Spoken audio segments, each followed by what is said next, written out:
You know, when you think of Los Angeles, you probably picture sunshine, Hollywood, the whole dream factory vibe. But there's this huge paradox at the heart of the city. It's not just the home of dreams, it's also the incubator for some of the most complex and infamous gangs on the planet. So, how did that happen? That's exactly what we're going to deconstruct today. And yet, that is the question, isn't it? How did the world's dream factory also become its gang capital? And look, you're not going to find the answer in some simple crime report. The real answer is written into the very DNA of the city itself. You can see it in the freeways, in the way neighborhoods are laid out, and in a long, long history of exclusion. So, to really get this, we've got to look past the sensational headlines. We need to start seeing LA's gangs not as some random outbreak of violence, but as a direct result of the city's unique and often deliberately exclusionary design. Really, it all boils down to a power vacuum. I mean, think about it. When the official systems, the government, the economy, fail to give people in a community any sense of status or protection or real opportunity, something else is always going to rise up to fill that void. And in LA, that something else was gangs. So how were these vacuums even created in the first place? Well, this was no accident. The actual blueprints of the city were drawn up in a way that was designed to segregate and isolate people, and in doing so, they created the perfect breeding ground for territorial conflict. The very first move in this game of architectural exclusion was something called redlining. The government and the banks literally drew red lines around minority neighborhoods on a map, calling them hazardous for investment. This one decision basically trapped entire communities in poverty, making it almost impossible for families to get loans, own homes, or build any kind of generational wealth. And here's the crazy part. These maps became self-fulfilling prophecies. The lines drawn by bankers back in the 30s became the exact same territorial lines that people would be fighting and dying over decades later.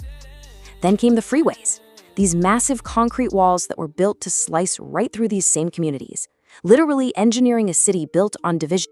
Okay, so this exclusion set the stage. But how did the gangs themselves evolve over time? I mean, they didn't just appear as the paramilitary drug crews we see in movies. Their history is actually this tragic journey from cultural resistance to political movements and finally to a kind of corporate crime. This timeline really shows you the key turning points. Back in the 40s, the Zoot Suit Riots basically criminalized a whole youth culture, pushing kids into defensive cliques. Then, fast forward to the late 60s, the Black Power movement gets dismantled, leaving a huge leadership void that a young Raymond Washington and his Crips quickly filled. The Bloods, they formed purely for survival, to protect themselves from the Crips.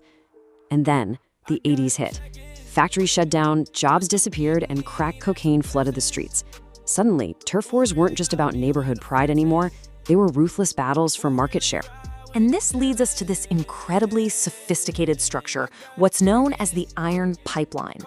This is the crucial link between the streets and the prison system. Because you have to understand, in the world of LA gangs, prison isn't where it ends. For the top leadership, it's basically corporate headquarters. At the absolute peak of the Hispanic gang pyramid sits La M, the Mexican mafia. And this is key. They're not a street gang you can just go join. They were founded inside the prison system, and they operate more like a syndicate. They're a gang of gangs that unified pretty much all the Southern California Hispanic gangs, the Choreños, under their control through a system of taxes and, well, brutal enforcement. So you're probably wondering, how does a leader who might be locked down in solitary confinement run a massive street empire? The answer is the shot caller. Think of them as the middle management. They are the absolutely critical link that takes the orders from La Mesa, the ruling council of La M, and translates them into action on the prison yard and out in the neighborhoods, making sure the discipline is kept and the money keeps flowing. And the main tool they use for enforcement is just terrifyingly efficient. It's called the green light, or luz verde. This isn't just some vague threat, it's a formal bureaucratic kill order. Once a green light is put on someone's name, every single Choreño member, whether they're in prison or on the street, is obligated to attack that person on sight. It basically turns the entire gang network into a weapon. Now, with this much real-life drama, organization, and high-stakes power, it's really no surprise that Hollywood took notice. But here's the twist. The movies didn't just document this world, they became an active player in it. It created this bizarre feedback loop where the streets inspired the movies, and then the movies turned around and gave a new script back to the streets. And Hollywood's impact was massive, but also really varied. You had a film like Colors, which took the local red versus blue rivalry and basically exported it to the entire world. Then you had Boys in the Hood, which gave us this incredibly important human look at the trauma behind the headlines. But the two films about Les Aimés, well, that's where you see the most dangerous side of this whole feedback loop. The difference between the myth and the reality is perfectly captured by these two films. Blood In, Blood Out became this huge cult classic. For a lot of kids, it was like a cultural Bible that romanticized the life, with all the Vatos Locos forever brotherhood. But then there was American Me.